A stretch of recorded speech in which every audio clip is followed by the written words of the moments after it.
दोस्तों मैं अमित स्वागत करता हूँ आप सभी लोगों का ज्ञान रूप एक और नए एजुकेशनल वीडियो में। तो इस वीडियो में बात करने वाला हूँ आईआईटी में एडमिशन के लिए कौन कौन से स्टेप्स हैं जिसको आपको अगर सक्सेसफुली आप फॉलो करते हैं तो आपका एडमिशन किसी भी इंडिया के प्रेस्टीजियस इंजीनियरिंग कॉलेज यानी कि आईआईटी में हो सकता है। जो 23 के 23 आईआईटी उसमें से किसी में भी आपका एडमिशन तो डेफिनेटली हो जाएगा।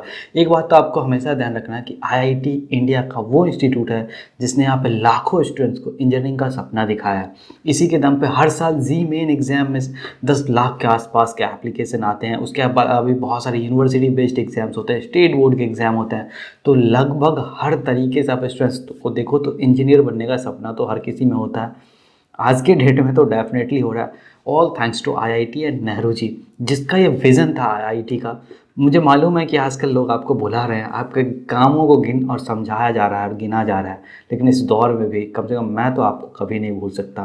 Thanks to giving IIT to every Indian. तो अब ज्ञान की बातें छोड़ते हैं, इमोशनल बातों का। अब सबसे पहले बात करते हैं कि पहला स्टेप क्या है। तो पहला स्टेप है qualifying in JEE Main exam 2022। जी हाँ, आईआईटी में एडमिशन लेने के लिए पहला स्टेप है जी मेन एग्जाम क्लियर करना। अगर आपको नहीं मालूम कि जी मेन एग्जाम क्या है तो आप मेरे इस वीडियो को जाकर के देख सकते हैं। मैंने कंप्लीट इन्फॉर्मेशन वहाँ पे दिया हुआ है इस एग्जाम से रिलेटेड। तो जब आप एक बार जी मेन एग्जाम में अपियर होते हैं और आप एग्जाम देते हैं, आपका रिजल्ट आ जाता है, आप क्वालिफाई कर जाते हैं और आप पहले 2.5 लाख स्टूडेंट्स में आते हैं, तो कंग्रेचुलेशंस, आपने एक स्टेप पार कर लिया। अब आपको फर्दर अगले स्टेप में जाना है।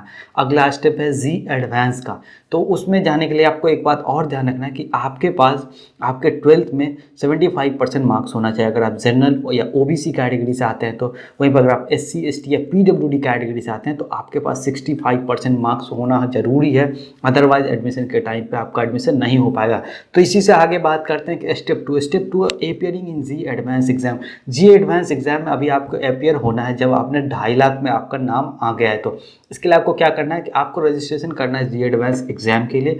उसके बाद आपको जी एडवांस एग्जाम में अपियर होना है। आपको एक बात ध्यान रखना है कि जी एडवांस जी मेन के एग्जाम से बहुत ही ज़्यादा एडवांस है। इसका नाम ही सिर्फ एडवांस नहीं है, ये काफ़ी ज़्यादा एडवांस है और इसका डिफ़िकल्टी लेवल जी एडवांस से बहुत ही ज़्यादा आगे है।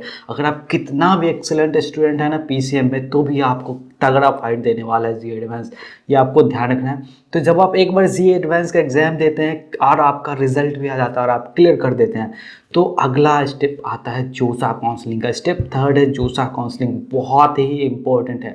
जिसको नहीं मालूम कि जोसा काउंसलिंग क्या है, वो मेरे इस वीडियो को जाकर के देख लो। आपको कंप्लीट इन्फॉर्मेशन मिल जाएगा और साथ साथ ये भी पता चल जाएगा कि आपको जोसा का फॉर्म कैसे फिल करना है, कैसे आपको चॉइस फिल करना है, कैसे आपको चॉइस लॉक करना है। आपको सारी जानकारी मिल जाएगी, कैसे सीट एक्सेप्टेंस फीस वगैरह जमा करना है, वो सब इन्फॉर्मेशन मैंने वहाँ पे दे रखा। तो इसमें क्या होता है कि जब आप एक बार जी एडवांस का एग्जाम क्लियर कर देते हैं तो आपको जोसा में बैठने का मौका। जोसा जो है जी मेन और जी एडवांस दोनों के लिए होता है, ये आपको ध्यान रखना है। तो आपको आपके जी एडवांस के स्कोर के बेसिस पे जोसा काउंसलिंग करना है। वहाँ पे आप फी भी लगता है जोसा का, ये आपको ध्यान रखना है। इसी काउंसलिंग के थ्रू जो है आपको मौका मिलता है आईआईटी चूज करने का, ब्रांच चूज करने का। और अब इससे आगे आता है फोर्थ स्टेप है सीट अलॉटमेंट। जब एक बार काउंसलिंग प्रोसेस में शॉर्ट लिस्टेड कैंडिडेट को मेरिट के बेसिस पे सीट अलॉट कर दिया जाता है, जब आपको सीट अलॉट कर दिया जाता है तो उसके बाद आपको क्या करना पड़ता है कि आपको सीट एक्सेप्टेंस फी पे करना पड़ता है। अगर आप जनरल या ओबीसी कैटेगरी से हैं तो आपको 35,000 रुपये का सीट एक्सेप्टेंस फी जमा करना पड़ेगा। और अगर आप रिजर्व कैटेगरी यानी कि एससी एसटी या पीडब्ल्यूडी कैटेगरी से आते हैं तो आपको 15,000 रुपये का सीट एक्सेप्टेंस फी जमा करना पड़ेगा। और जब आपका एक बार सीट एक्सेप्टेंस फी आप जमा कर देते हैं, आपको सीट अलॉट हो जाता है। उसके बाद आपको आपके अलॉटेड आईआईटी में जा करके फी पेमेंट करना पड़ता है और डॉक्यूमेंट वेरीफाई करवाना पड़ता है। अगर मैं डॉक्यूमेंट्स की बात करूँ तो एक सबसे बड़ी बात यह है कि साल दर साल डॉक्यूमेंट्स में कुछ चेंजेस आते रहती है, आपको ध्यान रखना है। पर बेसिक जो डॉक्यूमेंट्स मैं आपको बता रहा हूँ वो आप डेफिनेटली अपने पास रखना। अगर कुछ उसमें से मिसिंग है तो वो भी बना करके रखना। क्या है कि ऐसा नहीं होना ना कि एंड मौके पे आप लेट हो जाए। एडमिशन कैंसिल तो नहीं होगा, आपका हो जाएगा, लेकिन थोड़ा सा आपको टाइम लग जाएगा। तो इस मौके पे फ्रस्ट्रेटेड होना जैसा होता है। तो अगर मैं बात करूँ डॉक्यूमेंट्स की, तो आपके पास सीट अलॉटमेंट लेटर होना चाहिए, एडमिट कार्ड अब से ही एडवांस होना चाहिए। वहीं पे बात करूँ डेट ऑफ बर्थ के प्रूफ के लिए, तो आपके पास मैक्सिमम टाइम तो डेट ऑफ बर्थ सर्टिफिकेट होगा ही होगा। अगर नहीं है तो क्लास 10th और क्लास 12th का जो एडमिट कार्ड होता है वो भी इस काम में आ जाता है। अगर मैं बात करूँ तो आगे की, तो फोटो आइडेंटिटी कार्ड आपके पास होना चाहिए, यानी कि वो गवर्नमेंट आइडेंटिटी कार्ड होना चाहिए जिसपे फोटो लगा होना चाहिए। क्लास 10th और 12th के मार्कशीट और सर्टिफिकेट्स आपके पास होने चाहिए।